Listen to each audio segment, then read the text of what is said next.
Saudi club Al হিলালে যোগদানের পর হাতে গোনা মাত্র কয়েকটি ম্যাচ খেলতে পেরেছিলেন ব্রাজিল তারকা নেইমার জুনিয়র। এক বছরের দীর্ঘ সময় পর মাঠে ফিরে আবার ইনজুরিতে পড়ায় স্বাভাবিকভাবেই হতাশ ছিলেন ৩১ বছর বয়সী ব্রাজিলিয়ান এ তারকা। তবে এবার দ্বিতীয় দফার ইনজুরি থেকে মাঠে ফিরেই গোলের দেখা পেয়েছেন নেইমার। নেইমারের দল আল হিলাল প্রীতি ম্যাচে আল ফাইহার বিপক্ষে ২-০ ব্যবধানে জয় নিশ্চিত করেছে। এই ম্যাচে একটি গোল করেছেন নেইমার।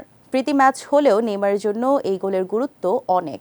প্রায় এক বছরের মধ্যে এটি ব্রাজিলিয়ান তারকার প্রথম গোল। পুরো ম্যাচেই নেইমারের উপস্থিতি ছিল চোখে পড়ার মতো। দলের দ্বিতীয় গোলের ক্ষেত্রেও তিনি গুরুত্বপূর্ণ ভূমিকা পালন করেন। ২০২৩ সালের অক্টোবরে এএফসি চ্যাম্পিয়ন্স লিগে সর্বশেষ গোল করেছিলেন নেইমার।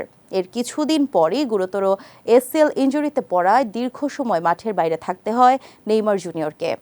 কয়েক সপ্তাহ ধরে ফিট থাকলেও সৌদি প্রো লিগে খেলার সুযোগ পাননি নেইমার, কারণ আল হিলালের দলে বিদেশি খেলোয়াড়ের কোটা পূর্ণ ছিল। তবে এএফসি চ্যাম্পিয়ন্স লিগে এ ধরনের বিধিনিষেধ না থাকায় সেখানে তিনি খেলার সুযোগ পেয়েছেন। তাই ঘরোয়া ফুটবলের দ্বিতীয়ার্ধ শুরু হওয়ার আগে ক্লাবের মূল খেলোয়াড় হিসেবে আবারও নিজেকে প্রমাণ করার জন্য মুখিয়ে আছেন ব্রাজিল তারকা নেইমার।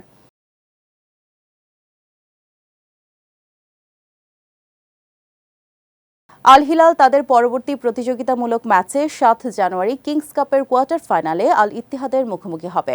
এরপর ১১ জানুয়ারি সৌদি প্রো লিগে লড়বে আল ওরোবাহের বিপক্ষে।